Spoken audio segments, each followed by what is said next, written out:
Hey guys, आपका स्वागत है आरओ भर्ती परीक्षा 2023 की तैयारी में। आज हम सामान्य अध्ययन में एक बेहद महत्वपूर्ण विषय की मैराथन क्लास करेंगे। जी हाँ, यूपी जीके यानी उत्तर प्रदेश सामान्य अध्ययन पर आधारित आज की हमारी मैराथन क्लास होगी। आपसे मेरी रिक्वेस्ट है, आप वीडियो को प्लीज़ लाइक ज़रूर कर दें और इसको शेयर भी कर दीजिएगा यदि आपको ये पसंद आती हैं।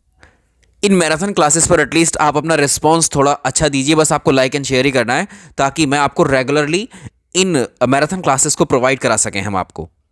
चलिए अब हम चेक करते हैं कि उत्तर प्रदेश सामान्य ज्ञान में या सामान्य अध्ययन में कौन कौन से टॉपिक आपसे पूछे जाते हैं। तो आज हम जो चर्चा भी करेंगे इन पर, उत्तर प्रदेश का जो करंट अफेयर्स है साल 2023 का, यूपी का करंट अफेयर्स डिस्कस करेंगे। उत्तर प्रदेश का इंट्रोडक्शन लेंगे, एक परिचय, उसमें से भी बहुत प्रश्न आपके प्रीवियस ईयर में पूछे हुए हैं। उत्तर प्रदेश के हिस्ट्री पर, प्राचीन, मध्यकालीन और आधुनिक भारत का वो हिस्सा इतिहास का जो उत्तर प्रदेश के क्षेत्र में घटित हुआ है। उत्तर प्रदेश की कला एवं संस्कृति, ये चार टॉपिक ऐसे हैं कि यहाँ से ही प्रश्न आपको परीक्षा में मिल जाते हैं। यूपी का राज्य व्यवस्था प्रशासन को भी डिस्कस करेंगे। इसके अलावा उत्तर प्रदेश में जो नगरीकरण है या आप कहेंगे कि जनगणना है या उत्तर प्रदेश में जनजातीय क्षेत्र, इन पर कुछ स्पेसिफिक सवाल आते हैं, उनको भी आज के सेशन में कवर करेंगे। चलिए शुरुआत करते हैं। सबसे पहले उत्तर प्रदेश करंट अफेयर्स 2023। तो देखिए, उत्तर प्रदेश में अभी एक चौथा टाइगर रिजर्व बनाया गया है, चौथा बाघ अभयारण्य बनाया गया है। इससे पहले उत्तर प्रदेश के अंदर 3 टाइगर रिजर्व थे। कौन कौन से? दुधवा टाइगर रिजर्व, पीलीभीत, अमानगढ़, ये 3 टाइगर रिजर्व थे। और चौथा अब ऐड कर लीजिए, रानीपुर वन्य जीव अभयारण्य, इसको टाइगर रिजर्व घोषित किया गया है, उत्तर प्रदेश का 4th। और आपसे पूछ सकता है कि कौन से डिस्ट्रिक्ट में है? चित्रकूट जिले में है ये याद रहेगा आपको। सवाल आता है कि भारत में कुल कितने टाइगर रिजर्व हैं? उत्तर करेंगे हम, 55 टाइगर रिजर्व हैं वर्तमान में भारत में। लेटेस्ट कौन से हैं? इससे पहले प्रश्न में आता है कि उत्तर प्रदेश में कुल कितने बाघ हैं? 173 बाघ हैं उत्तर प्रदेश के अंदर, जिसमें सबसे ज्यादा आबादी दुधवा राष्ट्रीय उद्यान में पाए जाने वाले टाइगर्स की है। 54वां टाइगर रिजर्व कौन सा है? धौलपुर करौली। धौलपुर करौली जो है ये राजस्थान में है, और राजस्थान का ये 5वां टाइगर रिजर्व है। इसके अलावा वीरांगना दुर्गावती टाइगर रिजर्व, ये मध्य प्रदेश में है। ठीक है, तो 55, 54 एटलीस्ट आप जरूर याद रखेंगे। तो विश्व भर के 75% से ज़्यादा बाघ भारत में पाए जाते हैं। कहीं कहीं पर ये डेटा आपको देखने को मिलेगा कि विश्व में 70% से ज़्यादा, कहीं पर आपको मिलेगा विश्व में 80% जो टाइगर्स हैं वो भारत में ही पाए जाते हैं। तो 70 से ऊपर ही हैं, चाहे वो 75 दे दे चाहे 80 दे दे, आपको याद रखना है कि विश्व में सबसे ज़्यादा टाइगर्स भारत के अंदर ही हैं। और अभी ये संख्या कितनी है? नवीनतम जो रिपोर्ट है बाघों की गणना की, वो 2022 की है। इसके अकॉर्डिंग भारत में बाघों की संख्या कितनी है? 3167 है। 3167 है। इसके अलावा उत्तर प्रदेश में एक एलिफेंट रिजर्व भी बनाया जा रहा है, तराई एलिफेंट रिजर्व, तराई हाथी रिजर्व। अब ये देखिए, तराई हाथी रिजर्व उत्तर प्रदेश के जो दुधवा पीलीभीत है इसमें स्थापित होगा, ये याद रखिएगा। तो इसके साथ ही भारत में ओवरऑल कितने एलिफेंट रिजर्व हो जाएंगे? 33। ठीक है, तो भारत में वर्तमान में कितने एलिफेंट रिजर्व हैं? 33। और टाइगर रिजर्व कितने हैं? 55, जिसमें से टाइगर रिजर्व में से 4 तो यूपी के अंदर है। आगे देखें, उत्तर प्रदेश का पहला hyper scale data centre, Uttar Pradesh का जो हाइपर स्केल डेटा सेंटर है वो ग्रेटर नोएडा में स्थापित किया जा रहा है। और इसमें भी एक चीज़ आप याद रखेंगे, उत्तर भारत के पहले हाइपर स्केल डेटा सेंटर, इसका नाम क्या है? Yotta D1। इसको याद रखिए, योटा D1 यही है हाइपर स्केल डेटा सेंटर। तो योटा D1 वर्तमान में greater Noida data centre park में बनाया गया है। भारत की पहली पॉड टैक्सी, अब ये यमुना प्राधिकरण जो है ये नोएडा में है, ग्रेटर नोएडा, इसने भारत की पहली पॉड टैक्सी परियोजना को मंजूरी दी है। सबसे बड़ी बात ये पर्यावरण अनुकूल है, इलेक्ट्रिसिटी से चलती, सामान्य रोड सड़कों पर ही चलेगी ये। इसके अलावा डिजिटल कुंभ संग्रहालय की भी शुरुआत की गई है। तो उत्तर प्रदेश में पर्यटन विभाग के अंतर्गत, विभाग का नाम याद रखिएगा, पर्यटन विभाग के अंतर्गत डिजिटल कुंभ संग्रहालय नामक एक उल्लेखनीय परियोजना के निर्माण का प्रस्ताव भी दिया गया है। इसका उद्देश्य ये रहेगा कि जो विजिटर्स होंगे उनको एक आधुनिक और गहन अनुभव प्रदान करना। ठीक है, प्रसिद्ध कुंभ मेले के पौराणिक और ऐतिहासिक महत्व को एक तरीके से लोगों के सामने रखना होगा। अब उत्तर प्रदेश करंट अफेयर्स पर हम आपके लिए अलग से एक और क्लास लेकर के आएंगे सेपरेट। अब यहाँ पर थोड़े करंट अफेयर्स को हम यहाँ ज़रूर शामिल करेंगे। उत्तर प्रदेश ने शुरू की है सुरक्षित शहर परियोजना। परियोजनाओं के नाम अवश्य याद रखेंगे आप कि कौन सी परियोजना यूपी की है। सुरक्षित शहर, ठीक है, तो सेफ सिटी प्रोजेक्ट यूपी का है। इसके अंतर्गत जो है शहर की सुरक्षा को मजबूत करने के लिए इसमें गौतम बुद्ध नगर डिस्ट्रिक्ट याद रखेंगे। गौतम बुद्ध नगर के जो 17 नगर निगम हैं, सरकारी और गैर सरकारी जो शैक्षणिक संस्थान है और निजी कोचिंग संस्थानों में प्रवेश और निकास बिंदुओं पर सीसीटीवी कैमरे की स्थापना से संबंधित है सुरक्षित शहर परियोजना। कन्नौज को इत्र पर्यटन स्थल के रूप में विकसित करना। आप जानते हैं उत्तर प्रदेश में जो कन्नौज है वो इत्र उत्पादन के लिए सबसे बड़ा क्षेत्र है ये। तो इत्र उद्योग जो है यहाँ पर ज़्यादा है। इत्र उद्योग को बढ़ावा देने के लिए उत्तर प्रदेश सरकार ने कन्नौज को इत्र पर्यटन स्थल के रूप में विकसित करने का निर्णय लिया है। तो कन्नौज का इत्र जो है ये एक जिला एक उत्पाद, यानी एक जिले से एक ही प्रोडक्ट के अंतर्गत ये इसमें शामिल किया गया है। इसके अलावा लखनऊ चिड़ियाघर जो है, लखनऊ चिड़ियाघर को कुकरेल में स्थानांतरित किया जाएगा। अब इसमें कुछ तथ्य जरूर याद रखेंगे आप। लखनऊ में बहुत पुराना एक नवाब वाजिद अली शाह प्राणी उद्यान, इस पर कई बार प्रश्न आ चुके हैं। इसका नाम पूछा जाता है कि नवाब वाजिद अली शाह प्राणी उद्यान का इसका लोकप्रिय नाम क्या है? लखनऊ चिड़ियाघर है ये, ठीक है। दोनों में से किसी का भी नाम लखनऊ चिड़ियाघर देकर के ये नाम पूछ सकता है या ये नाम देकर के इसका ये वाला नाम पूछ सकता है, ठीक है। तो इसको शिफ्ट किया जा रहा है को अब जो है नरही में वर्तमान स्थान से लगभग 12 किलोमीटर की दूर पर जो कुकरेल वन क्षेत्र है वहां पर इसको ट्रांसफर किया जा रहा है, ये याद रखेंगे हम लोग।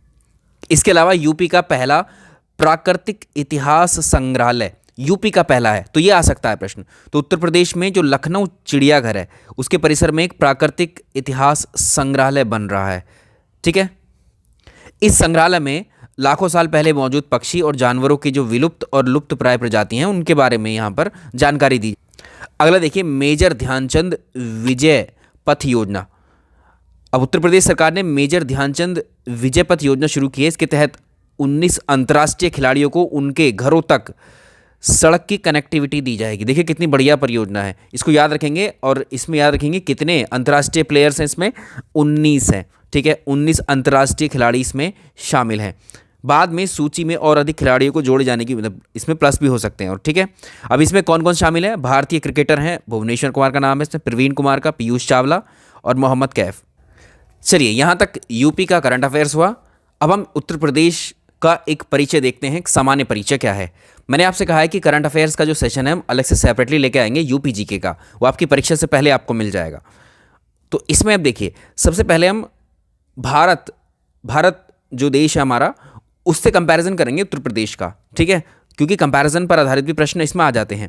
कैसे? देखिए उत्तर प्रदेश की अगर हम बात करें, विश्व में भारत का कुल क्षेत्रफल कितना है? 32,87,263 वर्ग किलोमीटर। 32,87,263 वर्ग किलोमीटर, ये एक सामान्य प्रश्न है, ये आता नहीं है, ठीक है। लेकिन हम यूपी का अगर देखें, उत्तर प्रदेश का क्षेत्रफल देखें, इसके कंपैरिजन में कितना है, तो इसकी तुलना करेंगे हम। 2,40,928 वर्ग किलोमीटर, 2,40,928 वर्ग किलोमीटर। और इसी के साथ भारत में कुल मिलाकर के 28 राज्य हैं और 8 यूनियन टेरिटरी हैं। उत्तर प्रदेश का कंपैरिजन करो, उत्तर प्रदेश को बांटा गया है 18 डिविजन्स में और 75 जिलों में, ठीक है। 75 डिस्ट्रिक्ट हैं और 18 डिवीजन। भारत विश्व में अगर आप देखेंगे तो क्षेत्रफल के हिसाब से भारत विश्व का 7वां सबसे बड़ा देश कहा जाता है भारत को। इसके अलावा उत्तर प्रदेश की तुलना हम बाकी राज्यों से करेंगे अंदर। उत्तर प्रदेश, भारत में अगर आप देखेंगे उत्तर प्रदेश तो क्षेत्रफल के मामले में चौथे स्थान पर आता है। सबसे ज़्यादा क्षेत्रफल उत्तर प्रदेश में सबसे ज़्यादा क्षेत्रफल भारत में किसी राज्य का है तो वो है राजस्थान। क्षेत्रफल के मामले में पूरे भारत का 10% एरिया कवर करता है राजस्थान। दूसरे नंबर पर है मध्य प्रदेश और थर्ड नंबर पर है महाराष्ट्र क्षेत्रफल के अकॉर्डिंग, और फोर्थ नंबर पर है उत्तर प्रदेश। जनसंख्या के मामले में भारत अगर देखेंगे विश्व में प्रथम स्थान पर है। जनसंख्या के मामले में भारत विश्व में प्रथम स्थान पर है, चीन सेकंड पर हो गया है। और उत्तर प्रदेश पूरे भारत में 28 राज्यों में सबसे ज़्यादा जनसंख्या यूपी की है। कितनी है? 19 करोड़ 98 लाख, ठीक है, 19 करोड़ 98 लाख, ठीक है, 19 करोड़ 98 लाख। उत्तर प्रदेश के मैप पर नज़र डालेंगे उत्तर प्रदेश है कहाँ और इससे संबंधित जो प्रश्न है वो कहाँ कहाँ से पूछता है। देखिए यहाँ पर, देखिए इधर आप देख सकते हैं, यहाँ से मैं कलर चेंज कर लेता हूँ इसका। ये देखिए यूपी कहाँ पर है? ये है यूपी, ये है यूपी। अब यूपी है तो यूपी के आसपास के क्षेत्रों को हमें देखना होगा। यूपी से कौन कौन से ऐसे राज्य हैं जो सटे हुए हैं या अपनी सीमा साझा कर रहे हैं। जैसे देखो छत्तीसगढ़ टच कर रहा है, झारखंड टच कर रहा है, बिहार टच कर रहा है, इधर नेपाल देश है, और इधर देखो उत्तराखंड टच कर रहा है। इसके अलावा यहाँ पर ये हिमाचल टच कर रहा है और हरियाणा, ठीक है। इसके अलावा राजस्थान, इसके अलावा मध्य प्रदेश। सबसे ज़्यादा मध्य प्रदेश आपको नज़र आ रहा होगा, देखिए इतने सारे में। आइए इन तथ्यों को अब देख लेते हैं,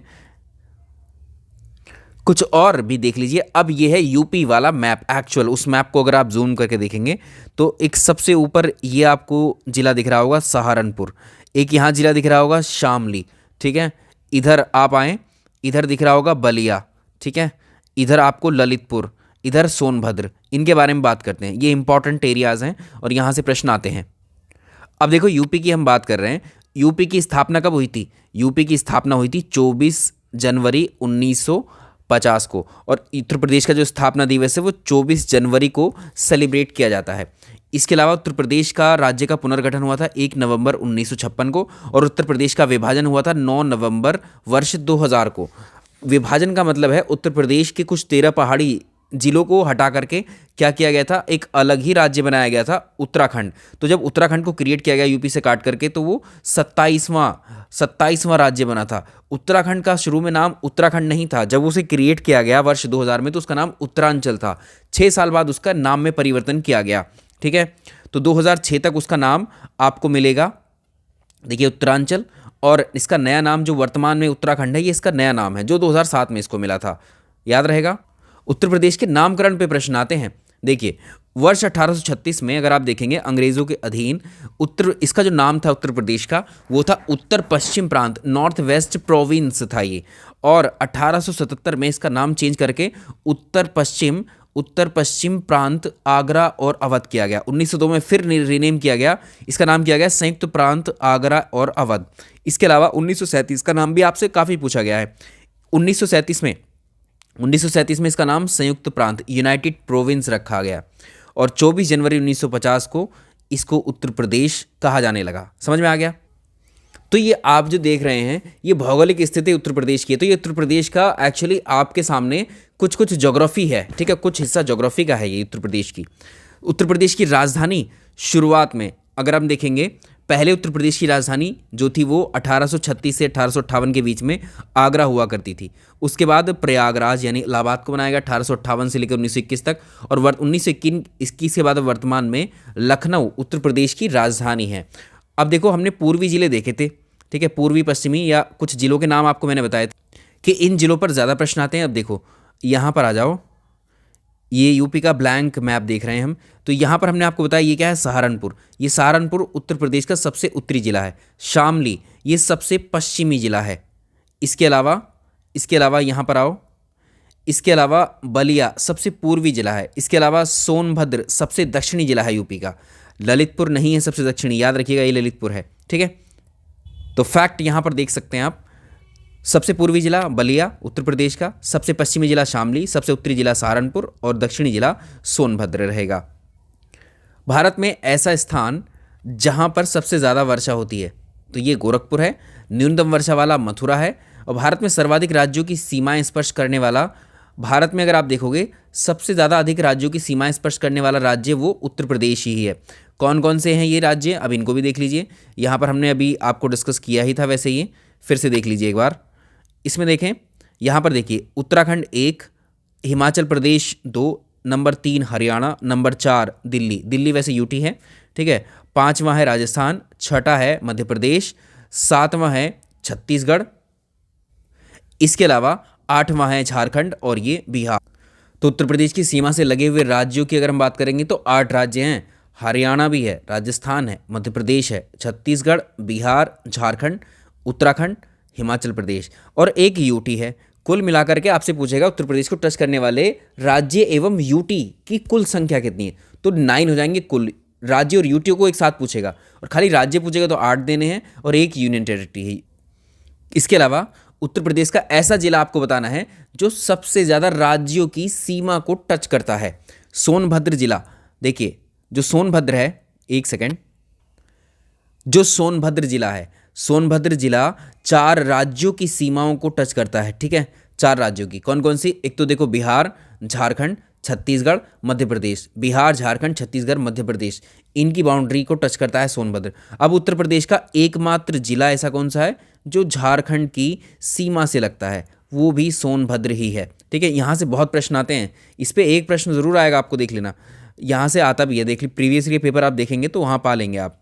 इसमें देखें, उत्तर प्रदेश के 11 जिले हैं जो मध्य प्रदेश की सीमा को स्पर्श करते हैं। अब ऐसा कौन सा, मैंने आपको बताया था कि ऐसा कौन सा राज्य है जो सबसे ज़्यादा बाउंड्री शेयर करता है उत्तर प्रदेश के साथ, तो वो मध्य प्रदेश है। तो इधर से अगर आप देखेंगे कौन कौन से ज़िले हैं यूपी के जो एमपी से टच हो रहे हैं, उसमें आगरा है, जालौन है, सोनभद्र है, कभी कभी इनमें से पूछ लेगा, ललितपुर है, बांदा, महोबा, चित्रकूट, झांसी, प्रयागराज, इटावा, मिर्ज़ापुर, ठीक है। उत्तर प्रदेश से लगी हुई सर्वाधिक सीमा रेखा वाला राज्य मध्य प्रदेश, अभी ऊपर वाला ही प्रश्न है वो यही है। इसके अलावा उत्तर प्रदेश में न्यूनतम सीमा वाला राज्य हिमाचल प्रदेश से सबसे कम बाउंड्री टच होती है यूपी की। उत्तर प्रदेश के 2 जिले ऐसे हैं जो राजस्थान की सीमा से बाउंड्री टच करते हैं अपनी, जैसे मथुरा है और आगरा है, ये भी याद रहे आपको, ठीक है। मथुरा और आगरा ये राजस्थान से बाउंड्री टच करते हैं। मैप पर ही देख लेते हैं, ये देखिए, ये राजस्थान है, ये वाली सीमा राजस्थान की है, और ये मथुरा है और ये आगरा है, बाउंड्री टच कर रहे हैं आराम से, ठीक। ललितपुर के बारे में देखें, ललितपुर की बात कर रहे थे, तो ललितपुर मध्य प्रदेश से 3 तरफ से घिरा हुआ है। ललितपुर कहाँ पर है? देखिए, ये रहा ललितपुर, और ये मध्य प्रदेश, देखिए ये साइड जो है यूपी से, झांसी से लगा हुआ है, यहाँ से कनेक्टेड है, और बाकी 3 तरफ से एमपी है इसके, ठीक है, समझ में आ गया होगा। उत्तर प्रदेश का डिवीज़न देख लेते हैं, ये वैसे हमने अभी आपसे डिस्कस किया ही था, एक बार फिर से इसको समझ लेते हैं।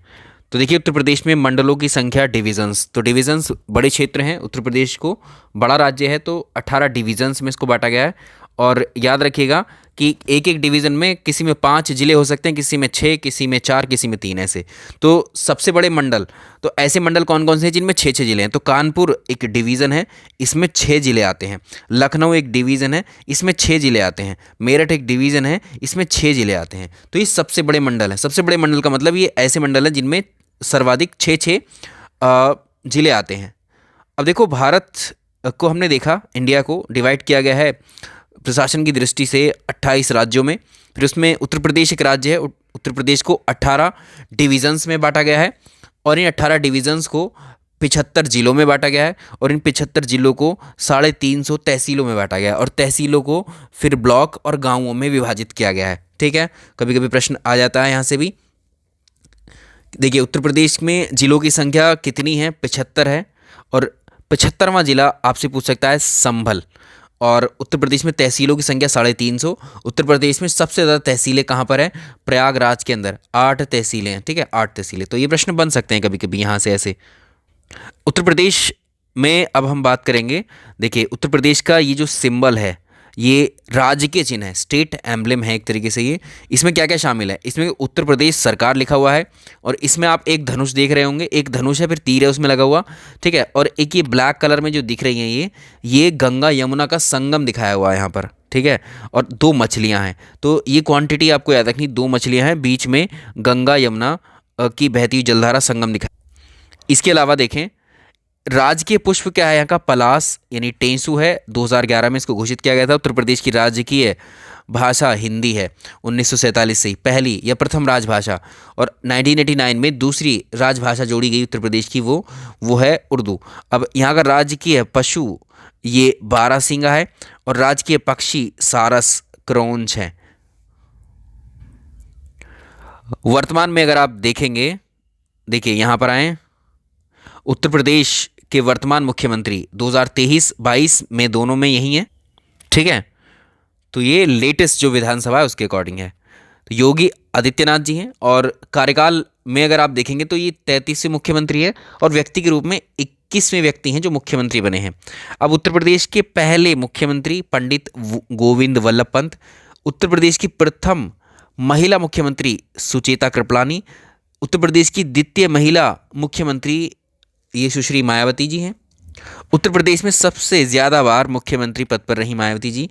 और इसके अलावा उत्तर प्रदेश से ऐसे कौन से मुख्यमंत्री हैं जो प्रधानमंत्री बने? चौधरी चरण सिंह है एक, और विश्वनाथ प्रताप सिंह हैं, दो व्यक्ति।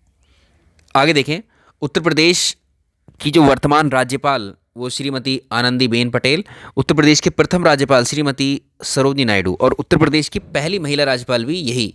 एक ही प्रश्न है, दो अलग अलग तरीके से पूछा जाता है। उत्तर प्रदेश में सबसे ज़्यादा जो राज्यपाल रहे वो मोहम्मद शफी जोशी 2 बार रहे, BL जोशी 2 बार रहे। उत्तर प्रदेश में राष्ट्रपति शासन 10 बार लगा है कुल मिलाकर के, ठीक है। लेकिन सबसे ज़्यादा लंबे समय तक के लिए याद रखिएगा पंजाब में। उत्तर प्रदेश में राष्ट्रपति शासन हो गया 10वां राष्ट्रपति शासन लगा था, अंतिम बार 2002 में ही लगा था। उत्तर प्रदेश में केंद्रीय कारागार कितने, सेंट्रल जेल कितनी बनाई गई हैं? 5 बनाई गई हैं, आगरा, बरेली, फतेहगढ़, नैनी, वाराणसी, याद रहेगा। आगे चलें, इनमें से 5 इसलिए मेंशन किए नाम आते हैं। उत्तर प्रदेश में प्रथम केंद्रीय कारागार कौन सी स्थापित की गई थी? 1884 में, अंग्रेजों के समय आगरा में ही बनाई गई थी। और इसके अलावा देखें, उत्तर प्रदेश का जो हाई कोर्ट है वो कहाँ पर है? इलाहाबाद, प्रयागराज में। और इसकी खंडपीठ कहाँ पर बनाई गई है? लखनऊ में। इलाहाबाद उच्च न्यायालय की स्थापना 17 मार्च 1866 ईस्वी को की गई, ये स्थापना वर्ष पूछा हुआ है। और यहाँ पर इलाहाबाद हाईकोर्ट में जो स्वीकृत न्यायाधीशों की संख्या वो 160 है, जिसमें 140 जो है स्थायी हैं और 20 अतिरिक्त हैं।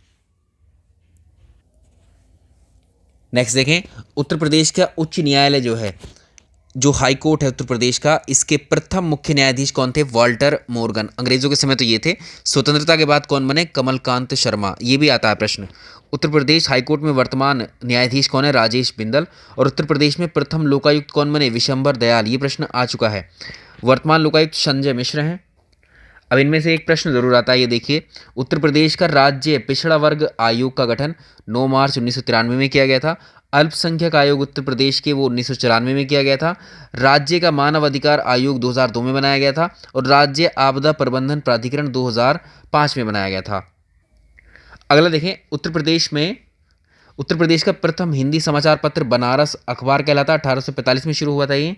प्रथम उर्दू अखबार सरदल अखबार था 1846 में। और उत्तर प्रदेश राज्य अनुसंधान एवं प्रशिक्षण परिषद का गठन प्रयागराज में 1981 में किया गया, SCERT का। इसके अलावा उत्तर प्रदेश में केंद्रीय विश्वविद्यालय कितने? सेंट्रल यूनिवर्सिटीज़ कितनी हैं? केंद्रीय विश्वविद्यालय अब देखिए कौन कौन से हैं। बनारस हिंदू यूनिवर्सिटी, BHU वाराणसी, 1916 में इसकी स्थापना हुई थी। इसके अलावा अलीगढ़ मुस्लिम यूनिवर्सिटी, AMU अलीगढ़ में है, 1920 में स्थापना हुई थी। डॉक्टर भीमराव अंबेडकर विश्वविद्यालय लखनऊ में है, 1996 में इसकी स्थापना हुई थी। इलाहाबाद यूनिवर्सिटी इलाहाबाद में है, 1887 में इसकी स्थापना हुई थी। राजीव गांधी राष्ट्रीय विमानन विश्वविद्यालय रायबरेली में है, 2013 में इसकी स्थापना हुई, ठीक है। और रानी लक्ष्मीबाई केंद्रीय कृषि विश्वविद्यालय झांसी में 2014 में इसकी स्थापना हुई। अब कुछ डेटा और डिस्कस करेंगे हम उत्तर प्रदेश की वन स्थिति रिपोर्ट का। उत्तर प्रदेश की जो वन स्थिति कुछ इस तरह से है, यानी उत्तर प्रदेश में वनों की क्या स्थिति है। उत्तर प्रदेश का भौगोलिक क्षेत्रफल हम जानते हैं 2,40,928 स्क्वायर किलोमीटर है। इसमें से उत्तर प्रदेश में कुल वन कितने हैं? 14,818 वर्ग किलोमीटर एरिया में वन है। आगे हम बात करेंगे, देखिए देश का कुल वन क्षेत्रफल कितना है। देश का कुल वन क्षेत्रफल हमारे जो देश का जो वन क्षेत्रफल है उसका 2.7% है, ये 2.7%। और अगर देखेंगे उत्तर प्रदेश का स्वयं के क्षेत्रफल पे, ठीक है, तो वो 6.15% होता है। उत्तर प्रदेश में सर्वाधिक वन क्षेत्रफल वाला जिला है सोनभद्र। न्यूनतम वन क्षेत्रफल वाला जिला है भदोही। उत्तर प्रदेश में राष्ट्रीय उद्यान एक ही है नेशनल पार्क, और वो है दुधवा नेशनल पार्क, लखीमपुर खीरी में है। भारत में कुल वन्य जीव विहार कितने हैं? 16। सबसे बड़ा वन्य जीव विहार हस्तिनापुर है मेरठ में। सबसे छोटा वन्य जीव विहार पटना वन्य जीव विहार एटा में। उत्तर प्रदेश में 11 पक्षी वन्य जीव विहार हैं। सबसे बड़ा अगर आप बात करें तो ये लाख बहोशी है, और सबसे छोटा जो है शेखा पक्षी है। नेक्स्ट चलें, अब कुछ डायरेक्ट प्रश्न पूछे हुए हैं यहाँ से। अभी हम इतिहास पर आएंगे उत्तर प्रदेश के, क्योंकि परिचय ही चल रहा है अभी तक। तो night safari park greater Noida में बनाया गया है उत्तर प्रदेश में, ठीक है। Night safari park Uttar Pradesh में ग्रेटर, जितना आप रिवीजन कर सकते हैं करें। वन्यजीव प्रशिक्षण केंद्र लखनऊ आगरा में बनाया गया है। जटायु संरक्षण प्रजनन केंद्र फरेंदा महाराजगंज में। फरेंदा नहीं मिलेगा तो महाराजगंज मिलेगा आपको ऑप्शन में। वाजिद अली प्राणी उद्यान कहाँ पर है? ये लखनऊ में है। मयूर संरक्षण केंद्र वृंदावन में है। और इसके अलावा उत्तर प्रदेश में बाघों की संख्या 2018 के अकॉर्डिंग जो है 173 बाघ हैं उत्तर प्रदेश में।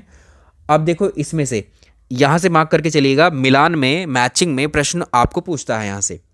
भारतेंदु नाट्य अकेडमी BNA नाटक और थिएटर के लिए ये उत्तर प्रदेश की सर्वोच्च संस्था है, लखनऊ में है, सरकारी है, 1975 में इसकी स्थापना हुई। राज्य ललित कला अकेडमी ये भी लखनऊ में है, 1962 में स्थापना हुई। अब यहाँ ज़्यादातर जो आपके सामने लिखे हुए हैं वो उनके हेडक्वार्टर या ये संस्थाएं लखनऊ में हैं।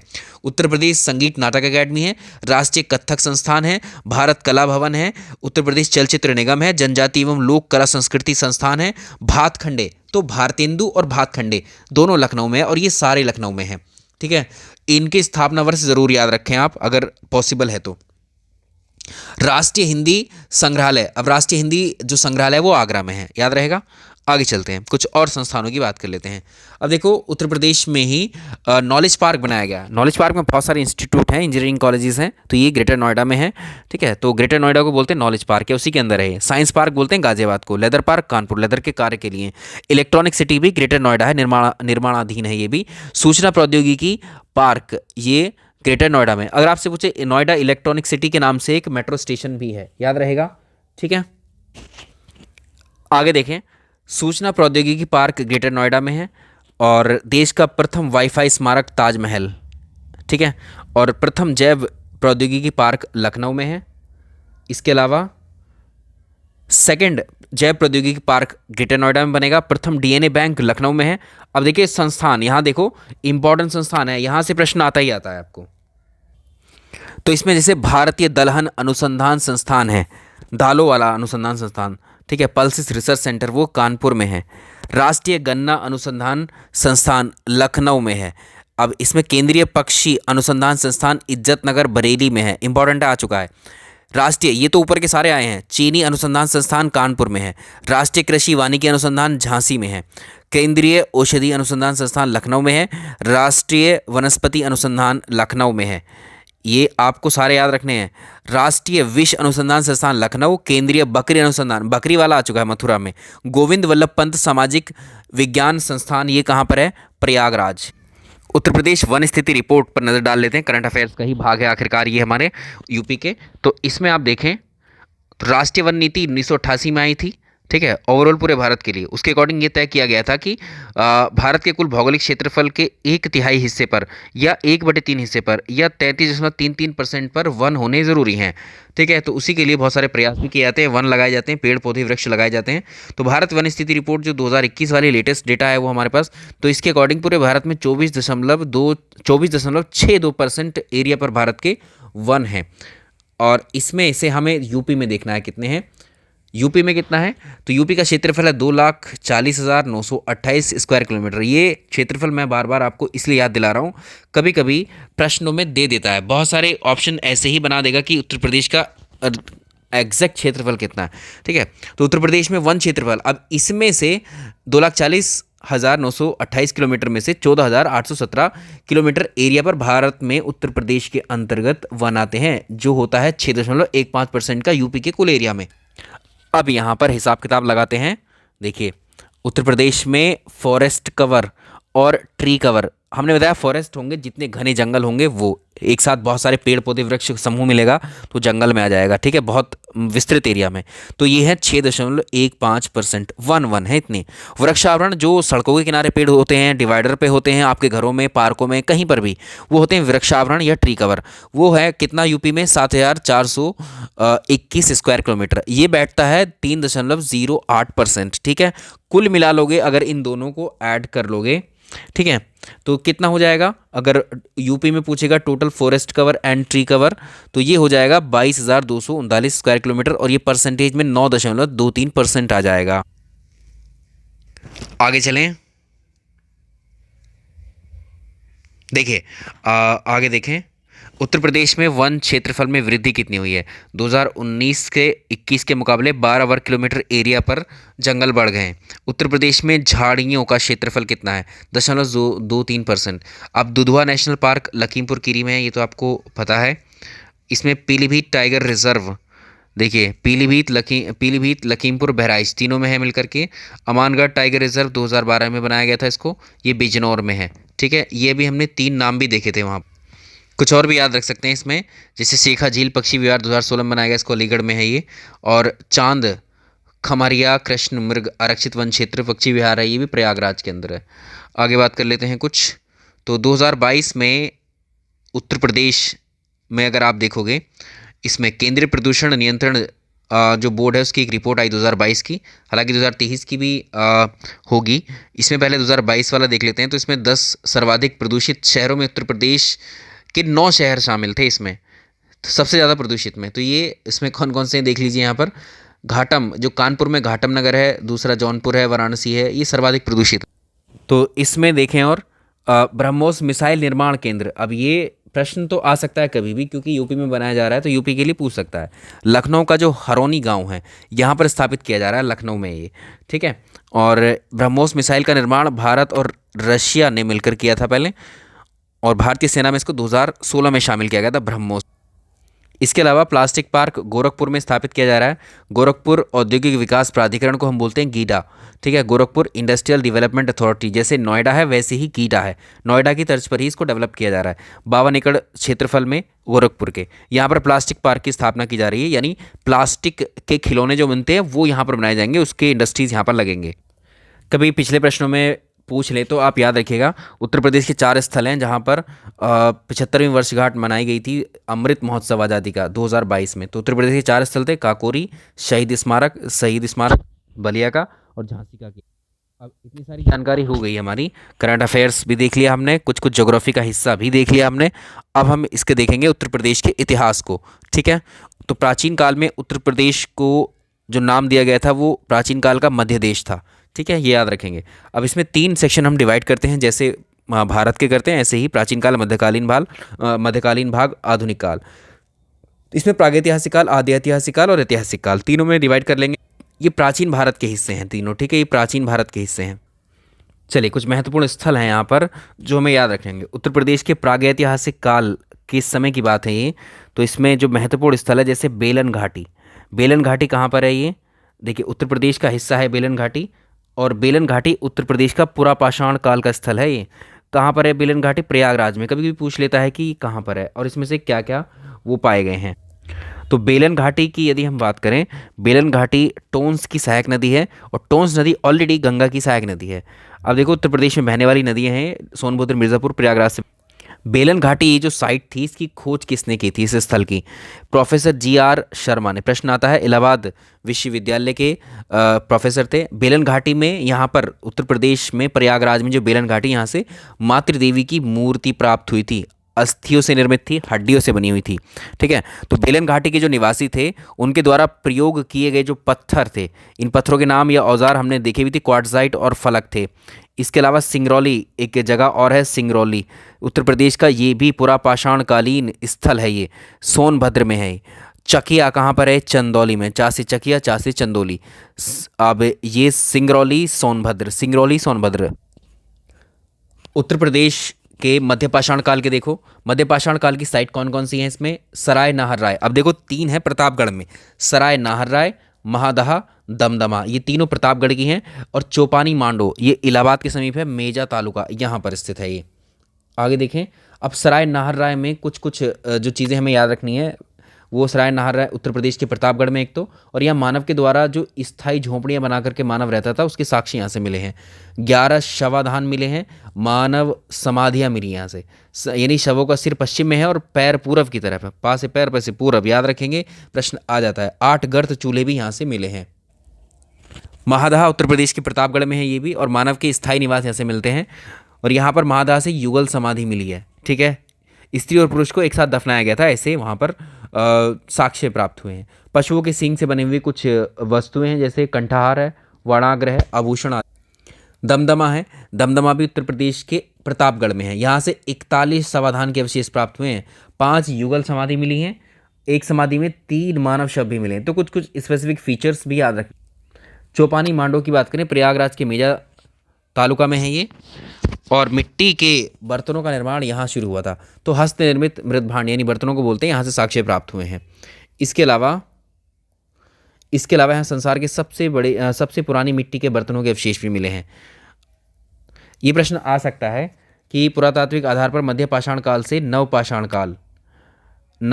काल के बीच में जो चौपानी मांडो है, यहाँ पर महत्वपूर्ण सांस्कृतिक जमाव की तिथियां आंकी गई हैं।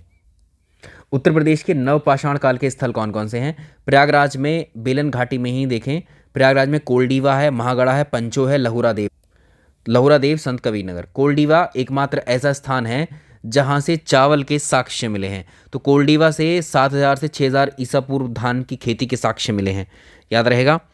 नवीनतम शोधों के आधार पर जो लहुरा देव है, इसको भारतीय उपमहाद्वीप में कृषि के प्राचीनतम स्थल के रूप में स्वीकार किया गया क्योंकि यहाँ से चावल के साक्ष्य मिले थे, याद रहेगा।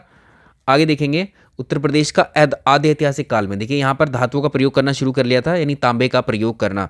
आद्य ऐतिहासिक काल ताम्रपाषाण काल बोलते हैं, इसको चालकोलिथिक एज बोलते हैं, या हड़प्पा सभ्यता के समय का ये वो है, ठीक है, याद रहेगा। हड़प्पाकालीन साइट्स कहाँ कहाँ मिली हैं? उत्तर प्रदेश में 2 जगह से मिली हैं, एक तो मेरठ में आलमगीरपुर है, और सहारनपुर से। सहारनपुर में नाम याद रखेंगे, मेरठ की सभी को याद है, आलमगीर स्थल जो था मेरठ का, यहाँ से। और ये उत्तर प्रदेश में आलमगीरपुर जो है, जो हड़प्पा सभ्यता है उसका सबसे पूर्वी स्थल भी है ये, ठीक है, ये प्रश्न भी आता है। तो आलमगीरपुर से कुछ मनके मिले हैं, रोटी बेलने की चौकी मिली है, कटोरियाँ मिली हैं।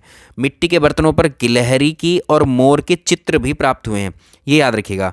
यहाँ के निवासी लेखन कला से परिचित थे। उत्तर प्रदेश में हड़प्पा सभ्यता के स्थल कौन कौन से हैं और भी देख लीजिए। सहारनपुर में हुलास है, बागपत में बड़ा गांव है, बुलंदशहर में मानपुरा है, शामली में कैराना है, मुजफ्फरनगर में मांडी गांव है। एटलीस्ट ये भी आप याद रखिएगा। उत्तर प्रदेश में ही याद रखेंगे ऐतिहासिक स्थल। लोहे का प्रयोग होना जब शुरू हो गया तो वैदिक काल या पूर्व वैदिक काल के समय की बात करेंगे। तो इसमें देखें तो इसमें आर्य जो आकर के बसे थे, आर्य आए थे कहाँ से? सेंट्रल एशिया से आए थे, मध्य एशिया से आए थे, सेंट्रल एशिया से, ठीक है। तो आकर के भारत में कहाँ बसे? पंजाब, यहाँ देखिए पंजाब, गंगा यमुना वाला दोआब, हिमालय और विंध्याचल वाला क्षेत्र, इसी को मध्य देश कहा गया, जिसमें उत्तर प्रदेश को हम कह रहे थे मध्य देश बार बार। और उत्तर प्रदेश का जो कुरु, पांचाल और काशी, ये जो महाजनपद हैं ये शामिल हैं। कुरु का विस्तार कहाँ था? मेरठ, दिल्ली, हरियाणा। इसकी राजधानी थी आसानदीवत या हस्तिनापुर।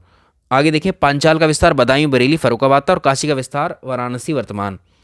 अब देखो महाजनपद काल में हमने 16 महाजनपद पढ़े, ठीक है, हमने इतिहास में, प्राचीन इतिहास में आपको पढ़ाया था। और इनकी जानकारी हमें कहाँ से मिलती है? बौद्ध ग्रंथों से, जिसमें एक बौद्ध ग्रंथ है अंगुत्तर निकाय, इसमें 16 महाजनपदों का जिक्र है या चर्चा है। जैन ग्रंथ है एक भगवती सूत्र, यहाँ पर भी 16 महाजनपदों की बात की गई है। तो 16 महाजनपदों में से हमने 8 महाजनपदों को अगर आप देखेंगे तो वर्तमान के उत्तर प्रदेश में स्थित थे। कैसे, कौन कौन से? कौशल जो महाजनपद था वो आज वर्तमान का जो अयोध्या, श्रावस्ती, बस्ती, लखनऊ को मिलाएंगे तो कौशल बनेगा। काशी वर्तमान वाराणसी, कुरु मेरठ, दिल्ली और हरियाणा को मिलाकर था। पांचाल बदायूं, बरेली, फर्रुखाबाद, शूरसेन मथुरा, वत्स प्रयागराज।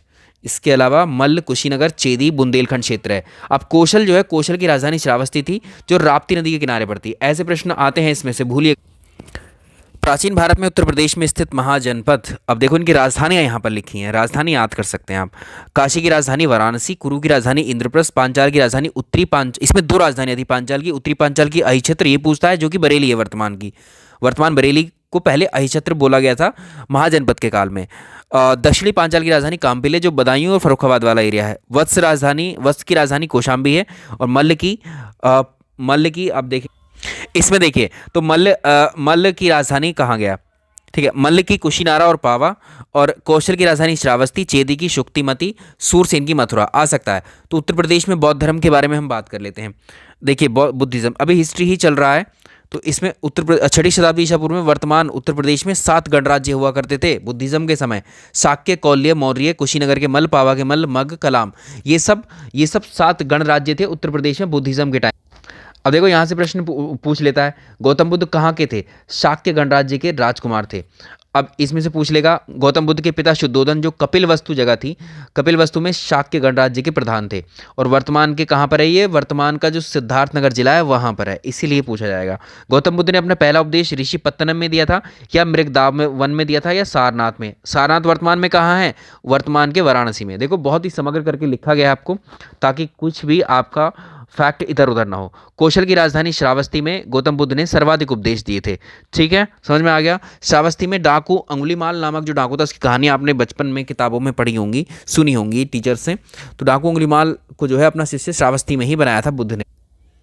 याद रखेंगे, श्रावस्ती में एक व्यापारी था अनाथ पिंडक सुदात ने जो है बुद्ध को जेतवन नामक विहार दिया था। श्रावस्ती में विशाखा ने बुद्ध को पुब्बाराम नामक विहार दिया था। विहार जहाँ पर बौद्ध भिक्षु रहते हैं वो स्थान है।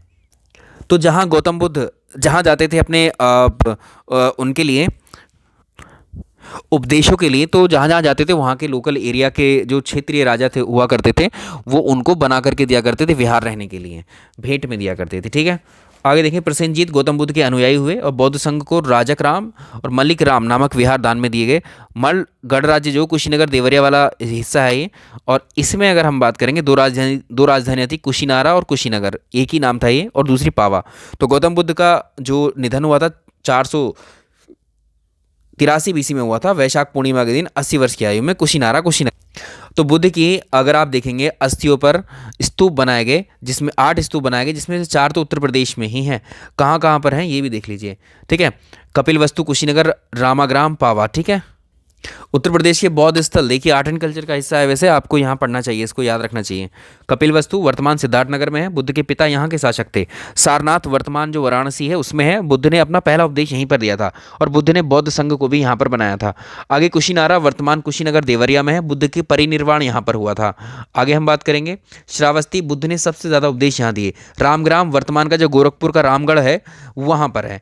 कोलिया गणराज्य की राजधानी भी बुद्ध की पत्नी यशोधरा यहाँ की यशोधरा जो थी यहाँ की राजधानी थी। आगे देखेंगे देवदा वर्तमान महाराजगंज में है ये, और बुद्ध का ननिहाल है ये। और पावा जो है वर्तमान कुशीनगर है, और यहीं पर जो चुंद कुमार कहेंगे उनके घर पर भोजन किया था, तब वो बीमार हुए थे, उनकी मृत्यु हो गई गौतम बुद्ध। जैन की बात कर लेते हैं, जैनिज्म की। तो जैन धर्म के प्रथम तीर्थंकर हुए ऋषभदेव, अयोध्या के सूर्यवंश में पैदा हुए थे। 23वें तीर्थंकर थे पार्श्वनाथ, जो कि काशी के नागवंशी राजा अश्वसेन के पुत्र थे। अब उत्तर प्रदेश में जैन धर्म के प्रमुख स्थल कौन कौन से, केंद्र कौन कौन से बने? मथुरा, उज्जैन, काशी, कौशाम्बी, हस्तिनापुर, श्रावस्ती, अयोध्या, देवगढ़, महोबा, और इसके अलावा रोनाही। अब देखो, गुप्त सम्राट स्कंदगुप्त ने गाजीपुर स्थित जो भीतरी अभिलेख है उसमें वासुदेव कृष्ण की पूजा के लिए गांव दान में देने का उल्लेख किया था। ठीक है, तो ये एरिया कहाँ का, ये उत्तर प्रदेश के क्षेत्र हैं जिनके यहाँ पर जो है किया जा रहा है। गुप्त काल में भारत के प्रथम शिखरयुक्त मंदिर का निर्माण भी हुआ, जो कि ललितपुर जिले में है, देवगढ़ में। दशावतार मंदिर के रूप में इसको जाना जाता है। अब देखो, काशी और मथुरा में उत्तर प्रदेश में शैव धर्म के मुख्य केंद्र हुए, और गोरखपुर में शैव धर्म के नाथ या गोरक्ष संप्रदाय की नींव पड़ी थी। मौर्य काल की बात कर लेते हैं। मौर्य काल की स्थापना जो है चंद्रगुप्त मौर्य ने की थी। इनके पिता जो थे वो कौलिय गणराज्य से थे, रामग्राम गोरखपुर के। ठीक है, चंद्रगुप्त के साम्राज्य में शामिल कौन कौन से महाजनपद थे? कौशल, काशी, पांचाल, संपूर्ण उत्तर प्रदेश भी था। चंद्रगुप्त मौर्य का एक ताम्रपत्र अभिलेख मिलता है, गोरखपुर के दक्षिणी भाग सोहगौरा में प्राप्त हुआ था, याद रखिएगा। बेहद इंपॉर्टेंट प्रश्न। उत्तर प्रदेश में जो है सम्राट अशोक के द्वारा 5 अभिलेख प्राप्त हुए हैं, उनके बनाए हुए। वहाँ पर अरोरा जो कि मिर्ज़ापुर में, लघु शिलालेख है, मेरठ, प्रयाग, सारनाथ, कौशाम्बी, याद रखिएगा। इनकी सबकी भाषा प्राकृत थी, लिपि ब्राह्मी। अशोक के अभिलेख की खोज जो की थी वो टीम पैंथलर ने की थी, लेकिन उनको पढ़ा सबसे पहले किसने था? जेम्स प्रिंसेप ने पढ़ा था। अशोक ने उत्तर प्रदेश में अनेक स्तूपों का निर्माण करवाया था, जिसमें थमेक स्तूप सारनाथ में है, चौखंडी स्तूप सारनाथ में है। ठीक है, मौर्य वंश के अंतिम शासक बृहदत्त की हत्या पुष्यमित्र शुंग ने की थी, जो कि मगध का सम्राट बना है, और ये अयोध्या अभिलेख से मिलता है इसकी जानकारी। इसके अलावा 71 ईसा पूर्व में भारत पर शकों का पहला अटैक होता है, और 57 ईसा पूर्व में मालवा उज्जैन के राजा हुए विक्रमादित्य ये शकों को पराजित कर देते हैं, और एक विक्रम संवत की स्थापना कर देते हैं। भारत पर शकों का दूसरा अटैक 78 AD में होता है। शकों को अगर आप देखेंगे तो इसके बाद में विजय के उपलक्ष्य में शकों ने जो है शक संवत की स्थापना की थी। और कनिष्क जो है, जो पुरुषपुर कनिष्क की जो प्रथम राजधानी थी, वर्तमान में पेशापुर, इससे शासन करते हुए मथुरा को अपनी दूसरी राजधानी बनाते हैं। कनिष्क जो नियुक्त हुए थे, कनिष्क ने जो नियुक्त किए थे, मथुरा में राज्यपाल नियुक्त किया था खरपल्लान को, वाराणसी में राज्यपाल नियुक्त किया था वनस्पर को। अब ये उत्तर प्रदेश वाले क्षेत्र हैं। और देख सकते हैं इसमें भारत में मूर्ति बनाने की कला मथुरा शैली और गंधार शैली कनिष्क के टाइम पीरियड में ही डेवलप हुई। तो ये इतिहास का हमने वो वाला हिस्सा एक्सट्रैक्ट किया है सॉरी, जो यूपी में हुआ है। गुप्त वंश का वास्तविक संस्थापक चंद्रगुप्त प्रथम, ठीक, और इसका पुत्र हुआ समुद्रगुप्त। और समुद्रगुप्त के बारे में अगर हम बात करें, संपूर्ण आर्यवर्त, दक्षिणापथ और जो आर्कटिक क्षेत्र है, ठीक है, वो जो है इसने एक तरीके से जीत लिया था। समुद्रगुप्त के इस विजय अभियान का विवरण कहाँ मिलता है? जो प्रयाग प्रशस्ति है इसमें मिलता है, स्तंभ लेख है, प्रयाग प्रशस्ति में मिलता है। जो प्रयाग प्रशस्ति है उसको समुद्रगुप्त का इलाहाबाद स्तंभ लेख भी कहा जाता है। ब्राह्मी लिपि में लिखा हुआ, संस्कृत भाषा में लिखा हुआ है। और गुप्त काल के शासक स्कंदगुप्त और भीतरी स्तंभ लेख गाजीपुर के जो सैदपुर तहसील में स्थित है ये, ठीक। अब इस लेख में भारत पर हूणों के अटैक का भी जिक्र मिलता है, और इसमें हूणों का नेता उस समय कौन था? खुशनवाज था। तो भारत में शिखरयुक्त मंदिरों की जो निर्माण शुरू हुए थे वो गुप्त काल में शुरू हुए थे। जैसे देवगढ़ का जो ललितपुर मंदिर है, ललितपुर में जो मंदिर है देवगढ़ में दशावतार मंदिर, कानपुर में भीतरगांव मंदिर। पुष्यभूति वंश के शक्तिशाली शासक हुए हर्षवर्धन। तो हर्षवर्धन ने अपनी राजधानी थानेश्वर से बदलकर कन्नौज की थी यूपी में। अब हर्षवर्धन के शासन में 5वें वर्ष प्रयाग में मोक्ष परिषद का आयोजन करवाया जाता था। अब यहाँ पर हर्षवर्धन के द्वारा प्रयाग में और कन्नौज में बौद्ध सम्मेलन करवाए जाते थे। कन्नौज एक समृद्ध शहर था, महोदय श्री के नाम से भी पुकारा जाता था, इसको भी याद रखिएगा। महोदय श्री किसका नाम है? कन्नौज का। और हर्षवर्धन की मृत्यु के बाद में 8वीं शताब्दी की शुरुआत में कन्नौज पर यशोवर्मन का अधिकार हो गया था। कन्नौज पर अधिकार करने के लिए 3 शक्तिशाली राज्यों के बीच संघर्ष हुआ, गुर्जर प्रतिहार, पालवंश और राष्ट्रकूट। इन्हीं को त्रिदलीय संघर्ष कहा गया। अब देखो, त्रिदलीय संघर्ष में भाग लेने वाले जो राजा थे, गुर्जर प्रतिहार वंश की तरफ वत्सराज, पाल वंश की तरफ से धर्मपाल, देवपाल, विग्रहपाल, नारायणपाल, और राष्ट्रकूट में से ध्रुव, गोविंद III, अमोघवर्ष, कृष्ण तृतीय।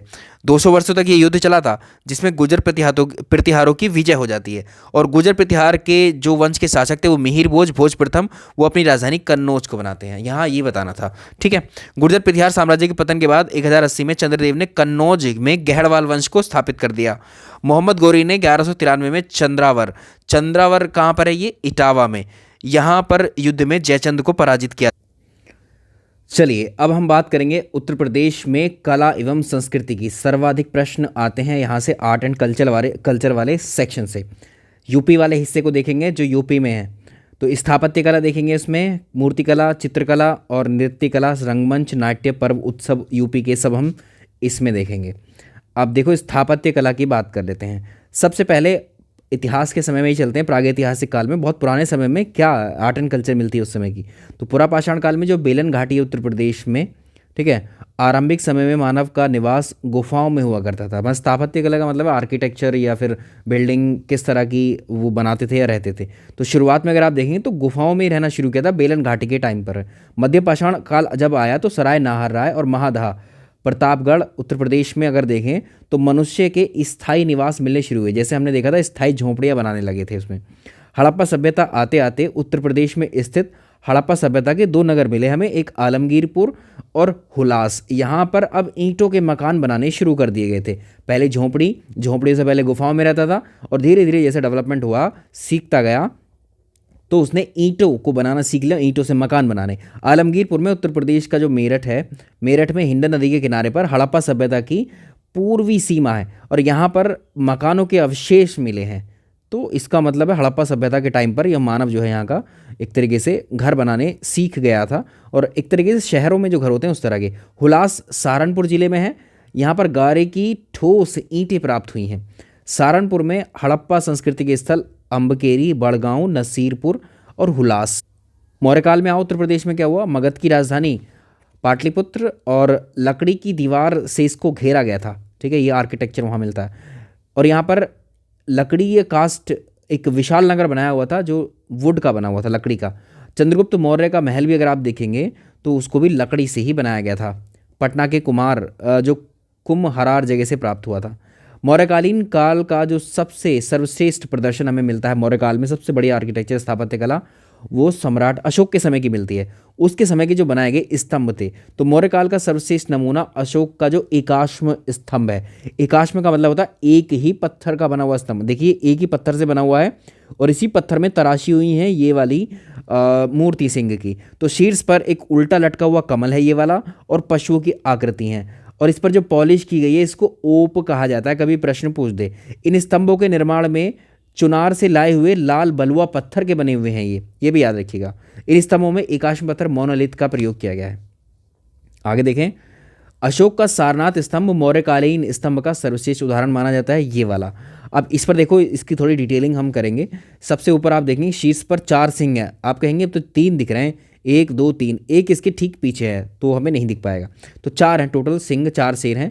एक हाथी है, ये रहा हाथी की इमेज, ठीक है। एक घोड़ा है, ठीक है। एक सांड है, ठीक है, वो नज़र नहीं आ रहा। एकाश में एक पत्थर को काटकर बनाई गई आकृति को बोलते हैं हम। तो भारत सरकार ने 26 जनवरी 1950 को नेशनल एम्ब्लेम, जो राजकीय चिन्ह है भारत का, उसके रूप में सारनाथ के अशोक स्तंभ को अपनाया है। स्तूप क्या होते हैं? तो बौद्ध कला से संबंधित शब्द है ये। बुद्ध की स्मृति के अवशेष को सुरक्षित रखने हेतु जो बनाए जाते हैं, ठीक है, स्ट्रक्चर, उनको स्तूप कहते हैं। तो सारनाथ का स्तूप है, ये सारनाथ वाराणसी में है। वाराणसी से 13 किलोमीटर दूर पूर्वोत्तर में मान सकते हैं। तो ये प्रमुख बौद्ध तीर्थ स्थल है। ये प्राचीन नाम इसका ऋषिपत्तनम सारनाथ का, और बुद्ध ने यहाँ पर प्रथम उपदेश दिया था। तो सारनाथ में 3 स्तूपों के प्रमाण मिले हैं। कौन कौन से स्तूप हैं? चौखंडी स्तूप है, धर्मराजी का स्तूप है, धमेक स्तूप है, याद रहेगा। मौर्योत्तर काल में देखें, मौर्योत्तर काल में कुषाण वंश में कनिष्क के समय में हमने राजनीति तो देख ली थी, तो मूर्ति कला का विकास हुआ है यहाँ पर। तो बौद्ध धर्म के 2 समुदाय, हीनयान और महायान। तो गौतम बुद्ध को महापुरुष मानते थे, महायान जो है गौतम बुद्ध की मूर्ति बनाकर पूजा करते थे। तो मथुरा शैली में सबसे पहले गौतम बुद्ध की सबसे पहली मूर्ति बनाई गई। मानव के रूप में अगर किसी की मूर्ति बनी तो गौतम बुद्ध की सबसे पहले बनी थी, ठीक है। गुप्त काल, अब देखो गुप्त काल में भारत में मंदिरों का निर्माण शुरू हुआ। मंदिर हमें सबसे पहले यहीं देखने को मिलते हैं इस काल में। स्थापत्य के विकास की दृष्टि से गुप्त काल को प्राचीन भारत के इतिहास का स्वर्ण युग कहा जाता है। प्रश्न मैंने आपको पहले ही बताया था।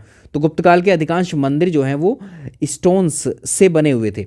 केवल भीतरगांव और सिरपुर के मंदिर जो हैं वो ईंटों के बने हुए थे, ये भी याद रहेगा आपको। अब देखो दशावतार मंदिर देवगढ़ ललितपुर में है, यह भी हमने बताया पंचायत रचना शैली में बना हुआ है। ये भगवान विष्णु के अवतारों को इसमें चित्रित किया गया है। ये है भीतरगांव का मंदिर, भारत का प्रथम मंदिर जिसमें शिखर का निर्माण किया गया है। भीतरगांव का मंदिर ईंटों से बना है, कानपुर में है। कहोम का मंदिर देवरिया में, ये गुप्त काल के अंतिम शासक स्कंदगुप्त ने बनाया था। और 5 जैन तीर्थंकरों की मूर्तियों की स्थापना का उल्लेख भी मध्यकाल में आएंगे, यहाँ की स्थापत्य कला देखेंगे। 13वीं शताब्दी में भारत इस्लामी कला डेवलप हो जाती है। यहाँ पर उत्तर प्रदेश की बात चल रही है, तो उत्तर प्रदेश में मध्यकालीन स्थापत्य कला की शुरुआत 1504 में होती है, जब सिकंदर लोदी था और वो आगरा की स्थापना करता है सिकंदर लोदी। शर्की स्थापत्य कला डेवलप हुई दिल्ली सल्तनत के टाइम पर, जब दिल्ली सल्तनत चल रही थी। दिल्ली सल्तनत में आप जानते हैं कौन कौन है? गुलाम वंश जब आए थे सबसे पहले, कुतुबुद्दीन ऐबक, इल्तुतमिश, बलबन, रजिया सुल्तान, ये वाला समय था। तो दिल्ली सल्तनत में तुगलक वंश था। तुगलक वंश में गुलाम वंश के बाद आया था, ठीक है। कौन कौन से वंश थे? गुलाम वंश, खिलजी वंश और तुगलक वंश, इस तरह से थे। तो तुगलक वंश था दिल्ली सल्तनत में ही। उसमें जो फिरोज शाह तुगलक शासक हुआ, उसने स्थापना की थी एक तो फिरोजाबाद शहर की, जौनपुर जिले की, ठीक है। इनको आप याद रख सकते हैं। और जो फिरोज शाह तुगलक था, इसका पुत्र हुआ नासिरुद्दीन महमूद शाह। इसका एक वजीर था ख्वाजा जहां। 1394 इस ख्वाजा जहां के द्वारा शर्की सल्तनत या शर्की राजवंश की स्थापना की गई। तुगलक वंश का अंतिम सुल्तान हुआ नासिरुद्दीन महमूद। इसी के अंतर्गत इसका एक वजीर था ख्वाजा खां। ख्वाजा खां 1394 में स्थापना करता है शर्की सल्तनत की या शर्की राजवंश की। तो जौनपुर को ये ख्वाजा जहां स्वतंत्र घोषित कर देता है। अब जौनपुर में शर्की स्थापत्य शैली या शर्की शैली डेवलप हो जाती है, ठीक है। अब इसमें शर्की काल में जौनपुर के अंदर अगर आप देखेंगे बहुत सारे भवन बनाए हुए, मस्जिद बनाई हुई, मकबरे बनाए हुए, तो ये उस समय का स्थापत्य कला है। अब देखो ये प्रश्न भी पूछ लेता है, अटाला मस्जिद कहाँ पर है? इब्राहिम शर्की।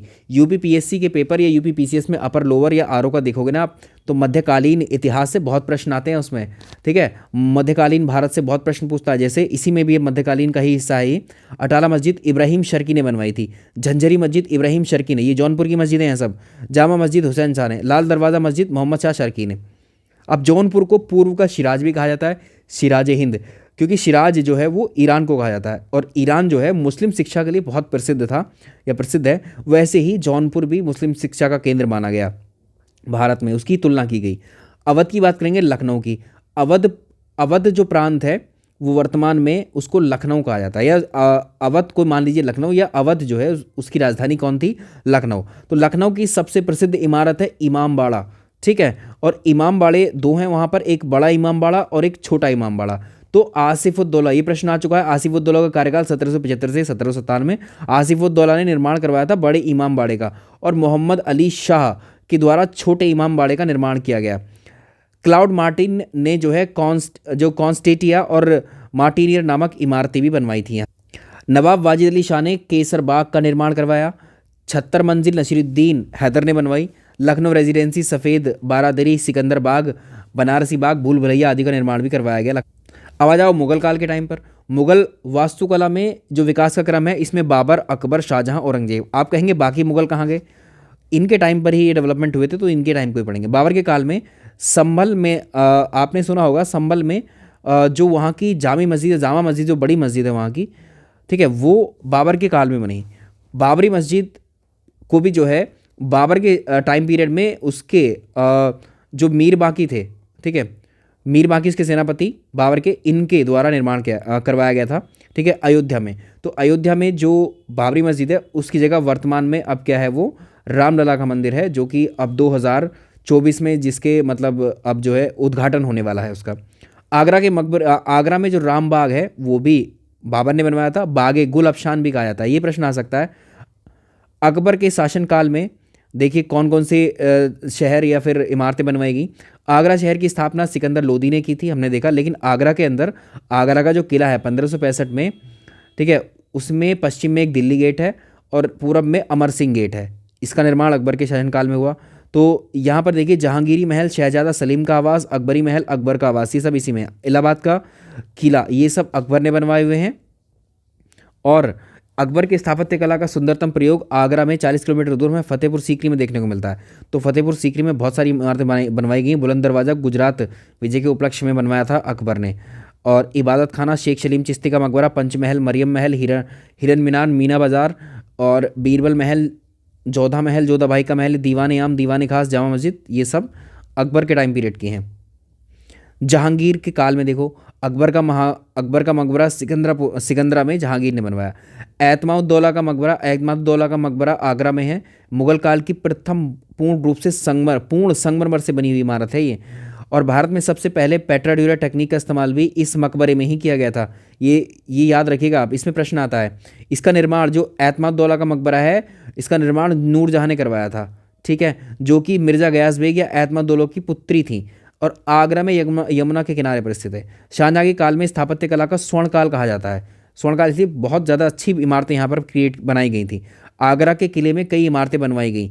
मोती मस्जिद, दीवान आम, दीवान खास और मुसम्मन बुर्ज, शीश महल, नगीना मस्जिद, अंगूरी बाग, ताजमहल देखिए आगरा में कई सारी इमारतें हैं। ये आगरा के किले के बिल्कुल करीब में है ताजमहल।